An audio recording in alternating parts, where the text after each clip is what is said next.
Hello student, unique coaching centre में आपका स्वागत है। मैं रवि सरोज और मैं आपको पढ़ाऊंगा मैथमेटिक्स। आज का जो टॉपिक है हमारा अदिश गुणनफल के गुण है, यानी प्रॉपर्टीज ऑफ स्केलर मल्टीप्लिकेशन। हमने पिछले लेक्चर में बताया भी था, हम अदिश के प्रॉपर्टी के बारे में डिस्कस करेंगे। तो आइए डिस्कस करते हैं इसकी फर्स्ट प्रॉपर्टी जो है। जैसे यदि हम मान लेते हैं कि माना कोई K1 तथा K2 कोई अदिश राशि है और कोई हम अवयव A ले लेते हैं। आइए इसके स्टेटमेंट को हम लिखते हैं। जैसे लिखा पहली प्रॉपर्टी में, अगर हमने लिखा यदि K1 तथा K2 कोई अदिश राशि है, कोई अदिश राशि है तथा A इक्वल टू मान लेते हैं, A इक्वल टू ए आई जे, इसकी कोटि M क्रॉस N दिखाते हैं। A क्या है बेटा? A I J M cross N कोई अवयव है, कोई अवयव है। तो देखिए हम इसमें लिखेंगे क्या, इसके प्रॉपर्टीज में देखना बेटा। तो हम लोग लिख सकते हैं K1 प्लस K2 और मैं यहाँ A लिख देता हूँ, ठीक है।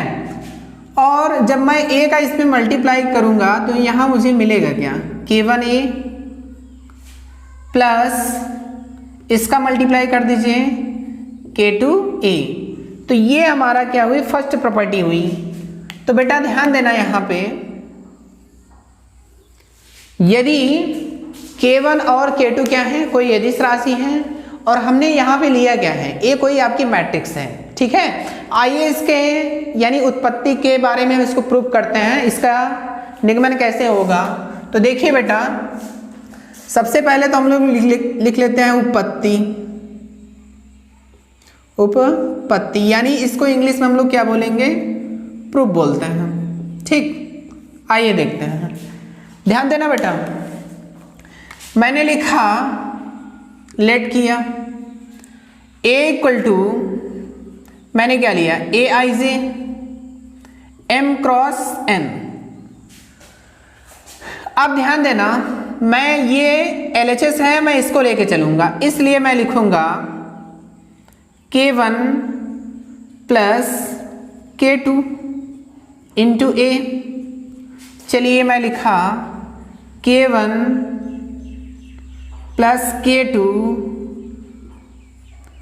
इंटू A की वैल्यू आप रख दीजिए ए आई जे और इसका ऑर्डर M क्रॉस N।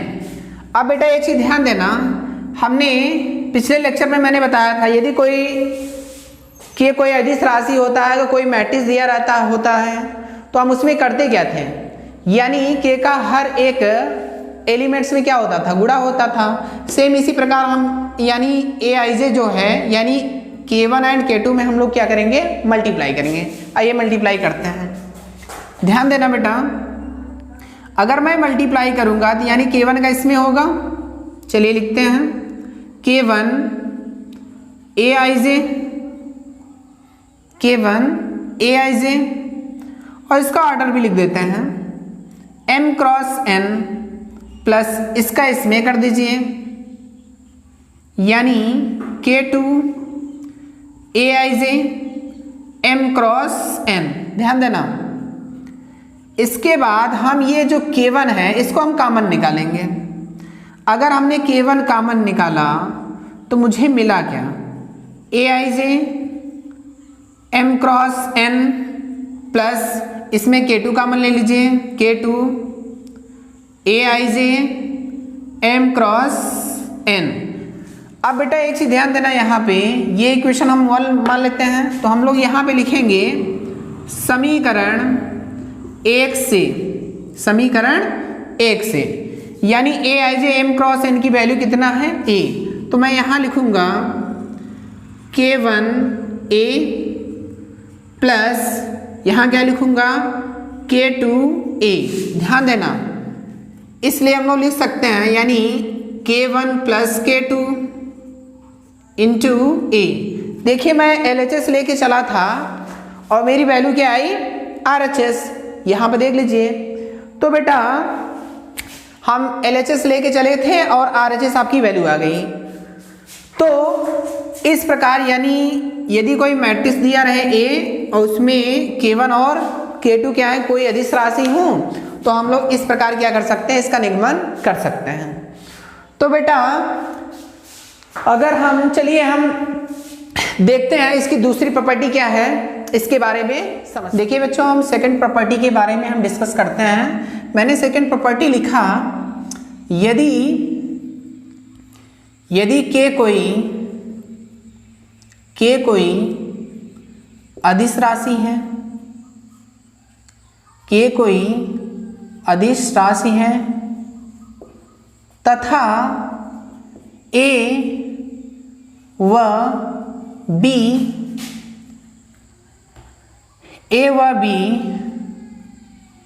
दो आव्यूह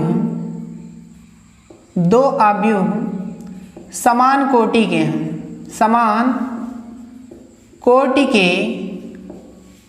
हैं, तब ध्यान देना बच्चों, K कोई क्या है, अदिश राशि है और A और B क्या है, कोई मैट्रिक्स है, उनका ऑर्डर क्या है बेटा, सेम है। तो ध्यान देना, हम इसमें लिखेंगे K ब्रैकेट में A प्लस बी। अब देखना मैं K का जब A में मल्टीप्लाई करूंगा तो मुझे मिलेगा क्या, KA मिलेगा, प्लस K का B में मैं जब मल्टीप्लाई करूंगा तो KB मिलेगा। ठीक है बेटा, तो ये इसका सेकंड प्रॉपर्टी हुआ, यानी कोई दो मैट्रिक्स रहेगा और उसमें हम लोग किसी अदिश से क्या कर सकते हैं, मल्टीप्लाई करेंगे, तो इस प्रकार बनेगा। तो आइए इसके निगमन को हम लोग सीखते हैं, इसकी उत्पत्ति कैसे होगा। तो मैंने लिखा सबसे पहले उत्पत्ति को इंग्लिश में बोलते हैं प्रूफ। अब ध्यान देना यहाँ पे, जैसे मैंने लिखा A इक्वल टू, मैंने मान लिया A इक्वल टू AIJ, इसका ऑर्डर मैंने क्या लिखा, M क्रॉस N, तथा B इक्वल टू मैंने लिख लिया BIJ और इसका ऑर्डर क्या लिखा, M क्रॉस N लिख दिया। अब ध्यान देना यहाँ पे, मुझे यहाँ मिला क्या है, यहाँ पे देखिए LHS में A प्लस बी है, LHS में क्या है, A प्लस बी। तो सर्वप्रथम हम लोग क्या करते हैं, A प्लस बी पहले निकाल लेते हैं। ठीक है, तो A प्लस बी निकालने के लिए मैंने एडिशन रूल बताया था, A प्लस बी, इसका ऑर्डर क्या होना चाहिए, सेम होना चाहिए। उसके बाद हम लोग क्या करते हैं, उसके एलिमेंट्स को क्या करते हैं, जोड़ते हैं। देखिए मैंने A की मैट्रिक्स लिखा और फिर प्लस B वाली मैं मैट्रिक्स लिखूंगा, यानी BIJ M क्रॉस N। अब देखना ध्यान से, जब इसका ऑर्डर क्या होगा, इक्वल होगा, इसका ऑर्डर क्या होगा, इक्वल होगा, तो हम लोग इसके एलिमेंट्स को क्या करते थे, ऐड कर देते हैं। तो आइए हम ऐड करते हैं। मैंने लिखा AIJ प्लस क्या लिखा, BIJ और इसका ऑर्डर लिख दिया M क्रॉस N। अब देखना ध्यान से यहाँ पे, अब मैं लिखूंगा नाउ, यानी मैं लिखूंगा K ब्रैकेट में A plus B, K bracket में A प्लस बी। ध्यान देना, अब देखना A प्लस बी की जो वैल्यू आई है मैं यहाँ रखूंगा।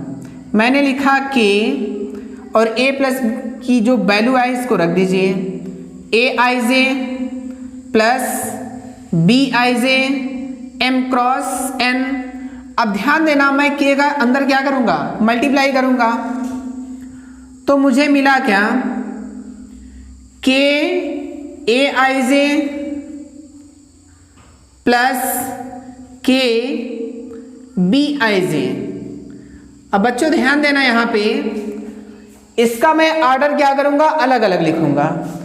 तो M क्रॉस N है, मैं इसके साथ शिफ्ट करूंगा, फिर M क्रॉस N है, मैं इसके साथ शिफ्ट करूंगा।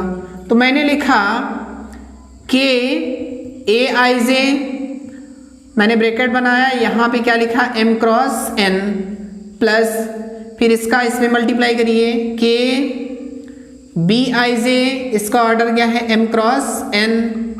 अब ध्यान देना मैं इसको यहाँ पे लिखता हूँ, इसलिए k ब्रैकेट में a plus b equal to, अब ध्यान देना मैं यहाँ से k क्या कर सकता हूँ, कॉमन ले सकता हूँ, k कॉमन निकाल लीजिए। k मैंने कॉमन निकाला तो मुझे मिला क्या, aij m cross n plus इसमें भी कॉमन निकाल लीजिए k bij m cross n। अब एक चीज ध्यान देना, यहां मैं इक्वेशन 1 मान लेता हूं और यहां पे इक्वेशन 2, यानी मैं लिख सकता हूं समीकरण 1 व 2 से मैं इसकी वैल्यू लिखूंगा k a plus b bracket में इक्वल टू, मैंने लिखा k और इसकी वैल्यू मैं यहां से समीकरण 1 से मैं रखूंगा, इसकी वैल्यू रखिए a प्लस और इसकी वैल्यू यानी b। आप ध्यान देना मैं LHS लेके चला था और मुझे मिला क्या, RHS। तो ये इसका सेकंड प्रॉपर्टी हुआ, यानी स्केलर मल्टीप्लिकेशन का सेकंड प्रॉपर्टी।